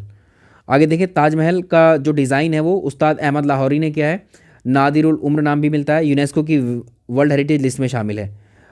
औरंगजेब को कोई स्थापत्य कला में ऐसा कोई इंटरेस्ट दिखा नहीं, उसके टाइम की ज़्यादा इमारतें हैं। अब उत्तर प्रदेश में चित्रकला की बात करेंगे। चित्रकला और शिल्प कैसा है यूपी का, तो उत्तर प्रदेश के मिर्ज़ापुर और बांदा क्षेत्र की बात करते हैं। वहाँ पर शैल चित्र मिले हैं, ठीक है। तो मिर्ज़ापुर जनपद में जो कैमूर पर्वत श्रृंखला है, विंध्य पहाड़ी को ही भाग है, यहाँ पर 105 से ज़्यादा शैलाश्रय गुफाएं मिली हैं, जिनको स्थानीय भाषा में दरी का नाम दिया गया है। अब भित्ति चित्रकला कहाँ से मिली है, देखिए भित्ति चित्रकला गुफाओं की दीवारों पर या छतों पर कुछ आखेट दृश्य, शिकार करते हुए कुछ मनुष्य को दिखाया गया है। नृत्य, संगीत, पशुओं की आकृति को चित्रित किया गया है। मिर्ज़ापुर में गरई नदी के किनारे पर लिखुनिया में जो है हाथी के शिकार का सुंदर चित्र बना हुआ मिलता है। उत्तर प्रदेश के निम्न स्थानों पर भित्ति चित्र प्राप्त हुए हैं। लिखुनिया, विजयगढ़, घोड़मंगर और सोरोघाट और भंडारिया, बागापथरी और कांडाकोट, खोड़वा याद रखेंगे। यहाँ से जो चित्र मिले हैं उन चित्रों के नाम भी याद रखेंगे। बांदा क्षेत्र में मानिकपुर में गेरू से बने शैल चित्र मिले हैं। बारहसिंगा का पीछा करते हुए धनुषधारी शिकारियों का चित्र मिला करियाकुंड से, ये भी याद रखेंगे। मुगल टाइम की चित्रकला की बात करेंगे, पेंटिंग्स की, तो बागबर का चित्रकला के प्रति थोड़ा सा आकर्षण देखा गया है। और अपनी जो आत्मकथा है उसकी जो तुजुक के बाबरी, इसमें 2 चित्रकारों का उसमें नाम लिया है, बेहजाद और शाह मुजफ्फर। हुमायूं ने अपने शासनकाल में ईरान के 2 कलाकार अपने दरबार में रखे थे, मीर सैयद अली, ख्वाजा अब्दुस समद, शीरी कलम। अकबर चित्रकला में विशेष रुचि थी अकबर की। फतेहपुर सीकरी में एक विशेष भवन का निर्माण इसने करवाया था। अकबर द्वारा चित्रकला के लिए स्थापित इस विशेष भवन को तस्वीर खाना का नाम दिया गया। तो अकबर ने 1562 में एक विशाल सचित्र पांडुलिपि बनाई जिसका नाम था हमजानामा। इंपॉर्टेंट है, चलो इसमें से भी कुछ कुछ मिल जाते हैं प्रश्न। आईन अकबरी के अनुसार अकबर के दरबार में जो है 13 उच्च कोटि के हिंदू चित्रकार थे, 4 उच्च कोटि के मुसलमान चित्रकार हुए। अकबर ने अपने शासनकाल में अनेक ग्रंथों को चित्र के रूप में ढलवाया, जैसे महाभारत को रजमनामा के नाम से, रामायण को और हमजानामा, और जो बहरिस्तान जामी है अनवर सुहेली, इनको जहांगीर चित्रकला का महान संरक्षक कहा जाता है। चित्रकला अपनी चरम सीमा पर थी जहांगीर के काल में। तो जहांगीर की अपनी चित्रशाला थी, चित्रकला में रूपवादी फॉर्मिस्टिक शैली का प्रयोग किया गया। तो जहांगीर जो है प्रकृति प्रेमी था, पशुओं और पक्षियों के जीवंत चित्र इसके पेंटिंग्स में मिलते थे। इसके दरबार में उस्ताद मंसूर और अबुल हसन थे, विख्यात पक्षी विशेषज्ञ चित्रकार थे। इनको उपाधि दी गई थी नारुल असर की। अबुल हसन को नादिर उज जमा भी कहते थे, युग शिरोमणि की उपाधि दी गई थी, ये भी याद रखेंगे। ठीक है, आगे चलें। शाहजहां के टाइम में चित्रकारी को जो है जारी रखता है ये। शाहजहां का ज्येष्ठ पुत्र हुआ दारा शिकोह, चित्रकला का काफ़ी इसको शौक था। तो 40 चित्रों का संग्रह, एक एल्बम भी बनवाता है ये, लंदन की लाइब्रेरी में है जो आज भी। औरंगजेब चित्रकला को पसंद नहीं करता था वो। ठीक है, आगे चलें।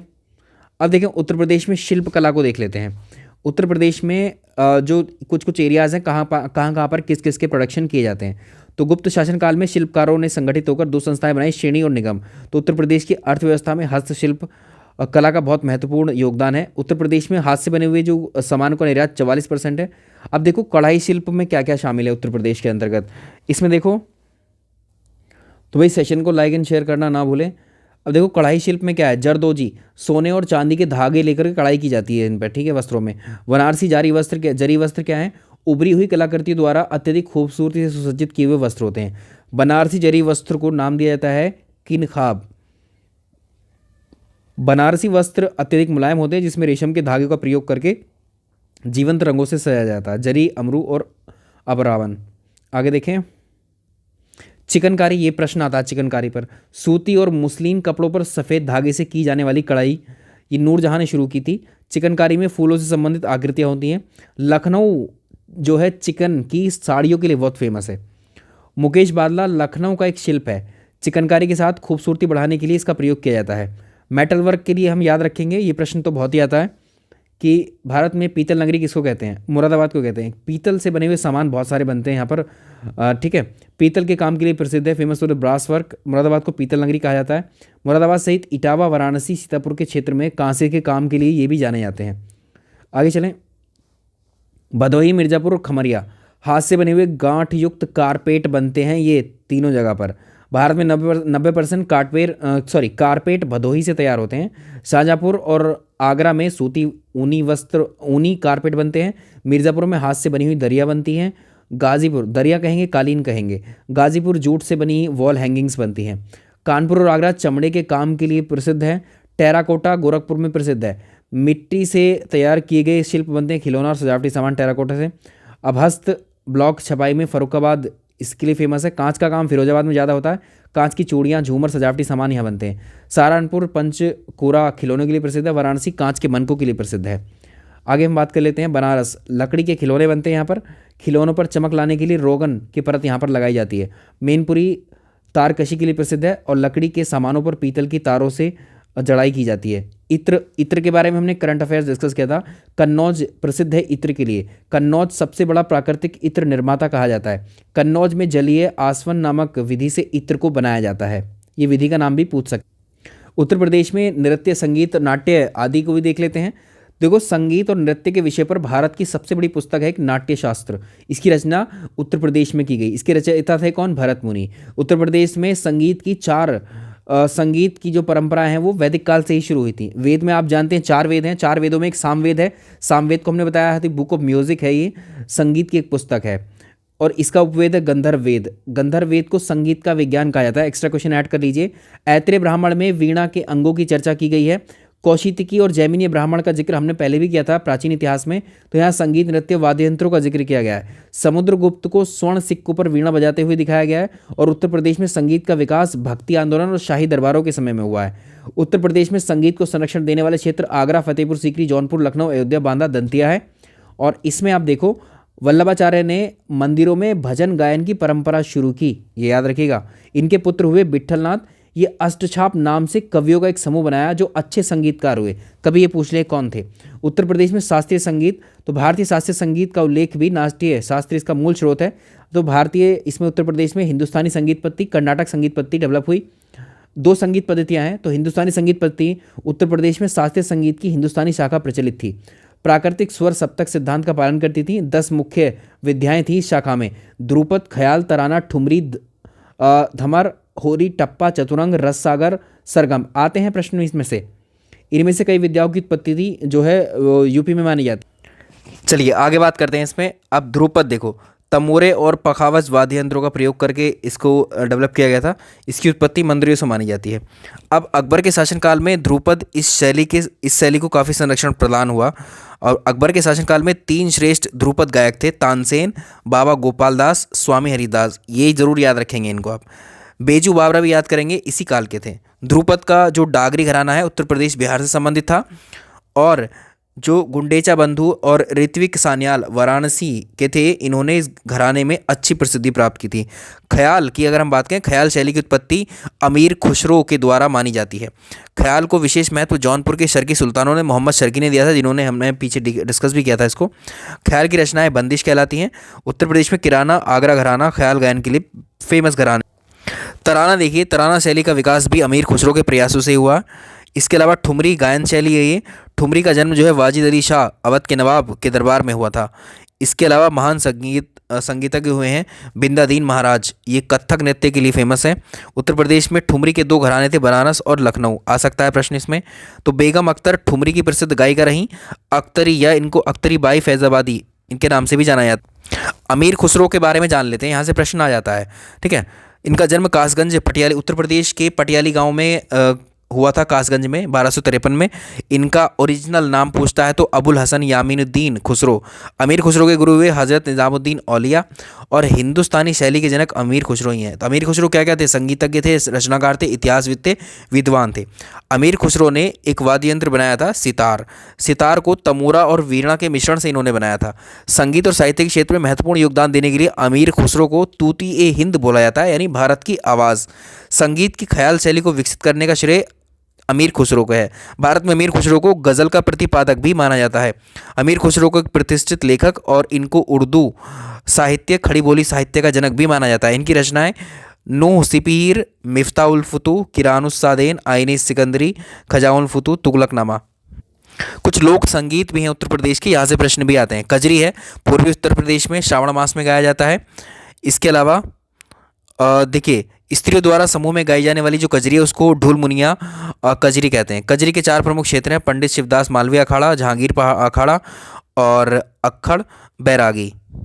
अब 4 प्रसिद्ध गायिकाओं के नाम भी कभी कभी पूछ लेता है, इनमें से कौन प्रसिद्ध हैं, किसके लिए? मालिनी अवस्थी, शारदा सिन्हा, विंध्यवासिनी, उर्मिला और उषा। इसके अलावा रसिया ब्रज क्षेत्र का लोक गीत है। बिरहा पूर्वी उत्तर प्रदेश का लोक गीत है। चलिए, फाग होली उत्सव पर मनाया जाने वाला गीत है ये। और आगे इनमें से भी आप देख सकते हैं कुछ नृत्य और देख लेते हैं उत्तर प्रदेश के। तो कथक नृत्य की बात करें, ब्रजभूमि की रासलीला से उत्तर पश्चिम जो पश्चिमी उत्तर प्रदेश है, मथुरा, यहाँ से इसकी शुरुआत मानी जाती है। अवध का नवाब जो वाजिद अली शाह थे, उसके दरबार में कथक को संरक्षण प्राप्त हुआ है। ये इसी के बाद से लखनऊ घराना जो है अस्तित्व में आया और उत्तर प्रदेश का एकमात्र शास्त्रीय नृत्य कथक है। आपको प्रश्न पूछा जाएगा तो उत्तर कर देंगे। कथक के साथ ध्रुपद संगीत का प्रयोग किया जाता है। लखनऊ और बनारस घराना कथक के लिए फेमस है। प्रथम कथक कलाकार, अब देखो बिरजू महाराज के बारे में बहुत पूछते हैं। लच्छू महाराज, सितारा देवी, रमा देवी, ये सब क्या कथक कलाकार हैं। उत्तर प्रदेश के लोक नृत्य कौन कौन से हैं? चरकुला, मयूर, रास और झूला। याद रखेंगे किस लिए हैं, आपके यहाँ पर पढ़ लेंगे इनमें। उत्तर प्रदेश में नाट्य देख लेते हैं, शास्त्रीय नाटक कौन कौन से होते हैं। तो इसमें उत्तर प्रदेश में शास्त्रीय नाटक की शुरुआत भारतेंदु हरिश्चंद्र के द्वारा की गई थी। इनका जन्म वाराणसी में हुआ था। हिंदी साहित्य के प्रारंभकर्ता माने जाते हैं और भारतेंदु हरिश्चंद्र के पहले प्रदेश में नाट्य विद्या विद्यमान रही थी। और इसमें देखें 1843 में नवाब वाजिद अली शाह द्वारा राधा कन्हैया का किस्सा ये जो है शुरू किया गया था। और सैयद आगा हसन लखनवी द्वारा इंद्र सभा नाटक बनाया गया। और भारतेंदु हरिश्चंद्र के जो पिता थे बाबू गोपाल चंद्र, इन्होंने नहुष नाटक लिखा। नाटकों की बात चल रही है तो आधुनिक शैली में प्रदर्शित पहला जो नाटक है वो जानकी मंगल है। उत्तर प्रदेश के नाटककार कौन कौन हुए? मोहन राकेश, सूर्य मोहन, आलोक रस्तोगी, विनोद रस्तोगी, कुलश्रेष्ठ आदि।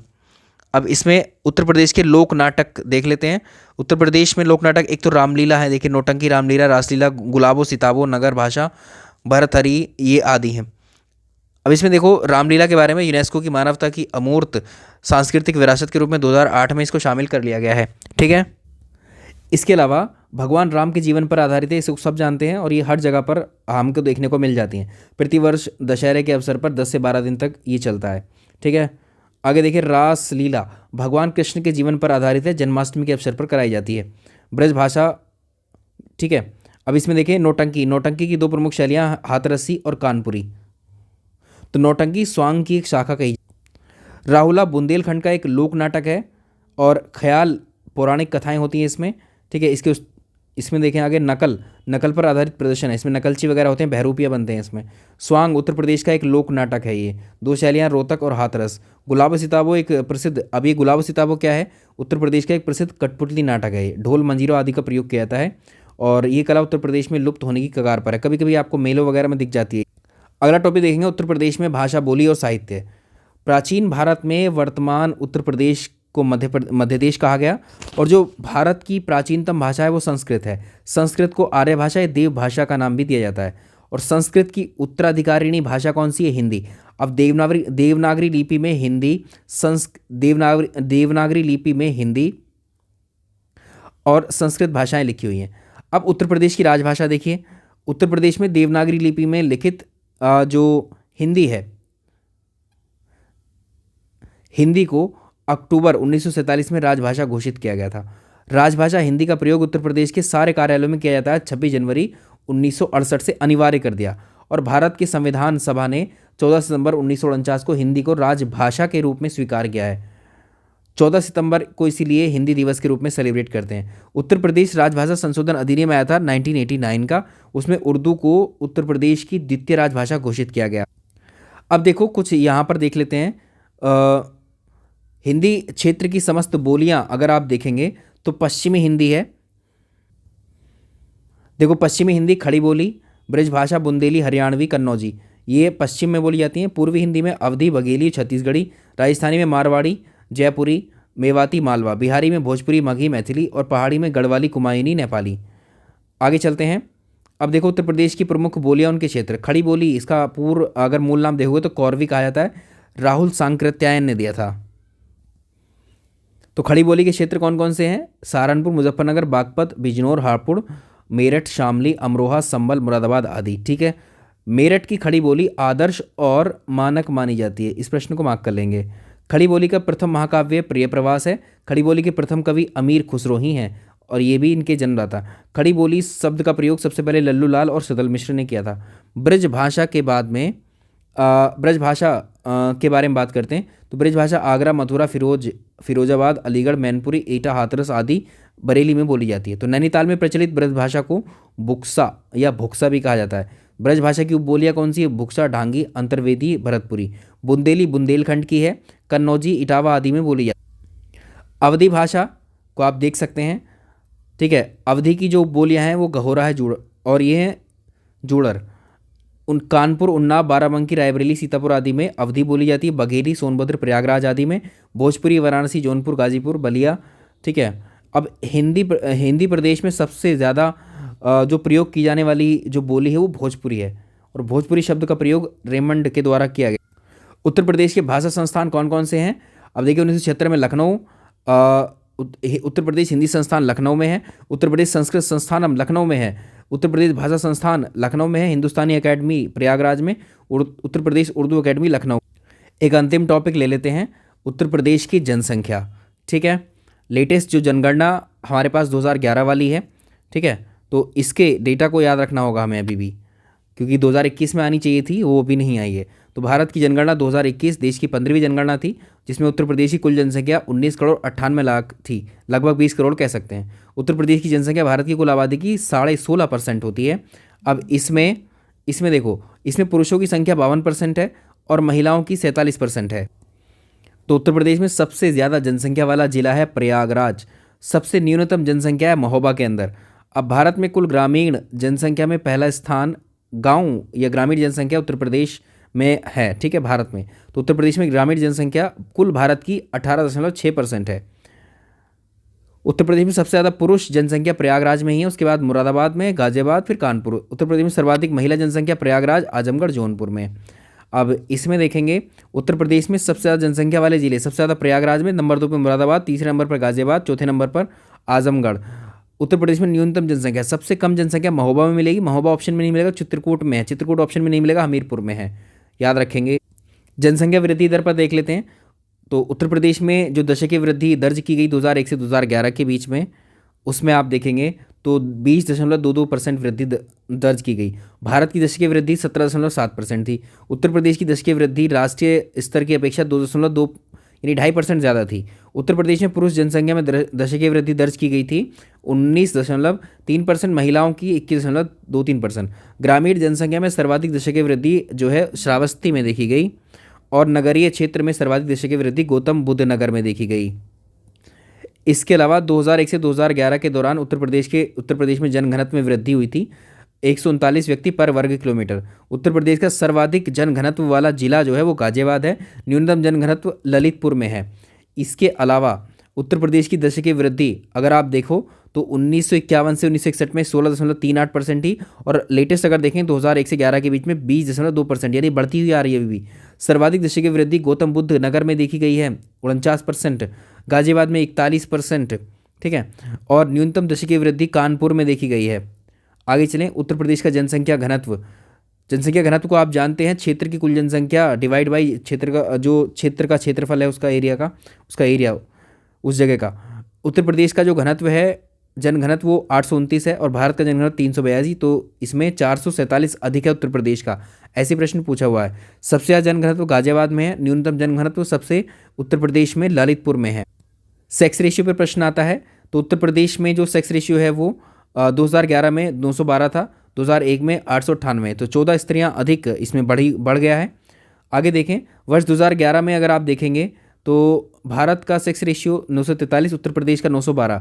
ये क्या है, 31 का अंतर है, इसमें अंतर भी पूछ लेता है। तो सर्वाधिक सेक्स रेशियो वाले जो जिले हैं कौन कौन से हैं, ये जौनपुर, आजमगढ़, देवरिया, और न्यूनतम किस में है, गौतम बुद्ध नगर, हमीरपुर।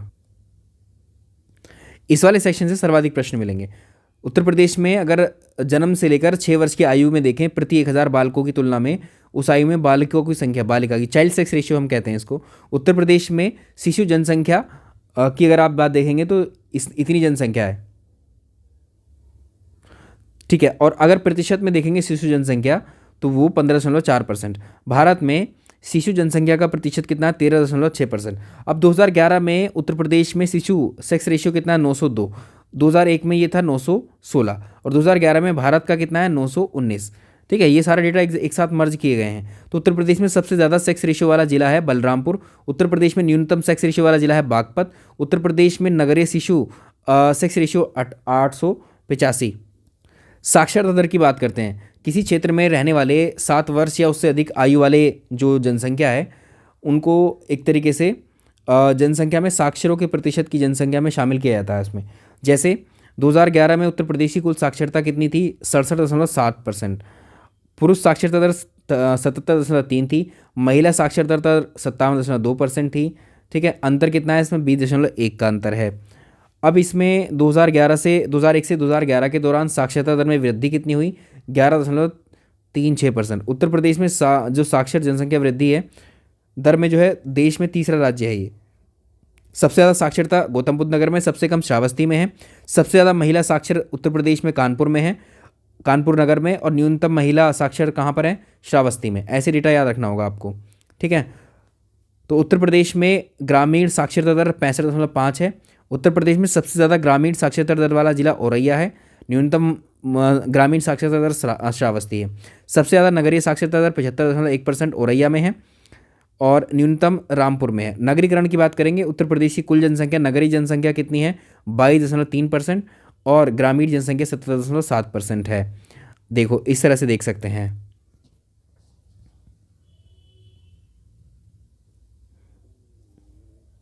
अब देखो यहाँ पर वो डेटा भी आप देख सकते हैं पीछे से।